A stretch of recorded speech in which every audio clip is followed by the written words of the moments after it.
Oh, Japan. Japan. Oh, the most sugoi place on the planet.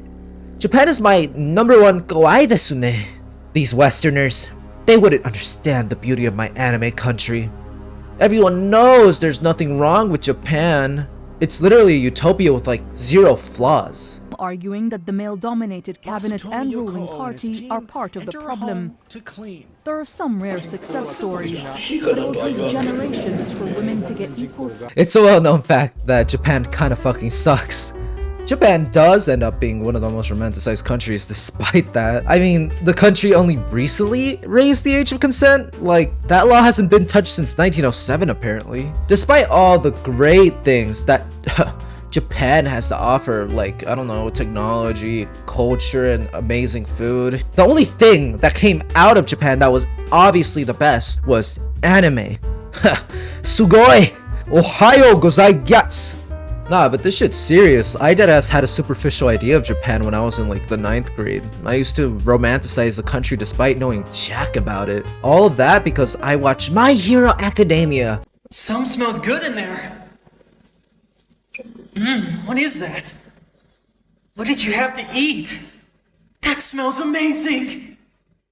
You gotta let me try. It deadass had me saying things like Japan is better than the United States, and the second I turn 18, I'm moving there. And it seems that I'm not alone with this, since a lot of people still do this to this very day. But nah, Japan is the greatest country in the world.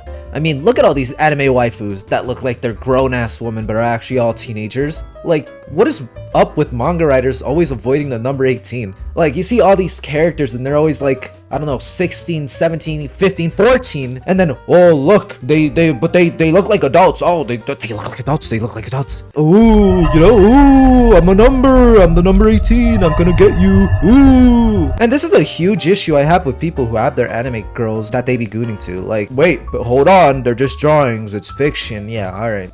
But Jesus Christ, we're not gonna get in on that, all right? We're here to talk about Japan. Japan. Yeah, Japan. You see this place? Yeah, nah. Oh, but Japan. Oh, look, Japan. All right, I'm being a little too harsh. All right, real shit. I've always thought that Japan is a cool ass place, and I've always thought of the idea that if I ever become rich and I want to retire somewhere, I would probably choose Japan. I mean, what's not to like? Well, I mean, what's not to hate as well? But what's not to like about it? I mean, there's a lot of great spots, and to be honest, I feel like I'm more of a city person despite living in a shitty rural place in Florida. I don't know. I just have that idea that Japan's a pretty cool looking place and a nice place to live.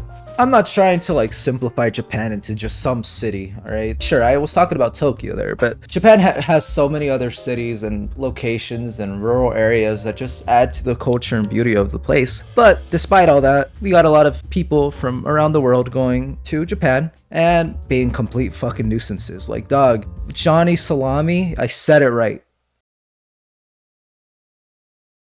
Johnny Salami is just such a nuisance. Bro is a fucking supervillain. How do you do all this? How do you do that and get away with it like, I don't know, 8 times? That's insane to me. That really is insane. Apparently Japan's a really good content farm. And it's true. But you think of Japan and you only think about all the superficial things like anime, Tokyo, sushi, or some like superficial bland ass idea. People choose to ignore it. And even then, when there's the people who actually are aware of all the great things, their little idea of Japan being perfect literally stems off anime.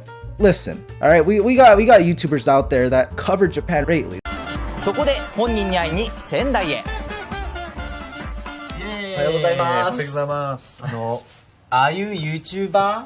I am. Like, they literally live there and they cover the culture, the food, and everything. I'm gonna be honest, you know, most of the information I get are from them too, you know. It's top 10 reasons why you shouldn't live in Japan, top 10 laws in Japan that would kill a foreigner, the ketchup, you twist the oh, the toilets, the robots, they're living in 2050. The issue is that these ideas stem off from the whole anime perspective, you know. They like, these people are so blinded by their obsession with anime, they think that's why they gotta move there. I remember seeing this video of this like one interviewer talking to this one guy, and then he asked him, hey, so what made you move to Japan? He said, oh, it was mainly anime. He got instantly cut off. What brought you to Japan?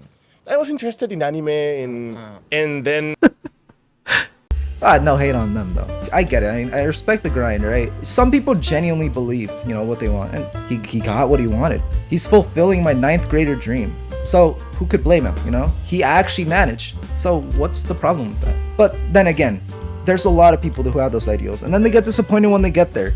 I've heard so many stories about people who end up living there, and it's great at first, but then afterwards they leave their little honeymoon phase like it's some toxic ass relationship, like, oh, in 3 months, but that's not the case for everyone. We got all these YouTube channels out there covering like great things about Japan, but then we also got channels that cover like anime and whatever, and guess what, they live in Japan too. They're cool and all, right? But they also help cement this idea, this like unrealistic ideal of Japan.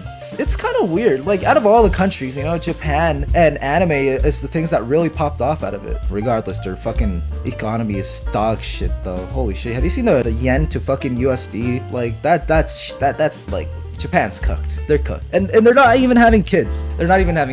I mean, there's a lot of great things that have come out of it. I mean, I'm gonna be completely honest, all these manga writers, all of this anime have played a big influence on me. And ironically, despite me making this video complaining and being like all mocking and ironic, I actually got inspiration to draw when I was in 9th grade for the same reason, because of anime. And it seems a bit hypocritical for me to be so critical and like being all like, oh, anime this, anime that. But I think it makes sense in the fact that, you know, it influenced a lot of people's lives, but for some people it just makes them delusional. I mean, in 9th grade, when I started drawing, I literally was making a manga. Regular ass dude making a fucking manga. And I refused to show the manga, dude. If I show it, you guys are gonna see the way I drew the fist, dog. Oh, bro, I'm gonna cringe. Those are the little things that, you know, I can be grateful about. If it wasn't because of Japan or anime, I would have never gone into art. I guess what I'm trying to say is that there's no fucking lesson, dude. I just made some random rant.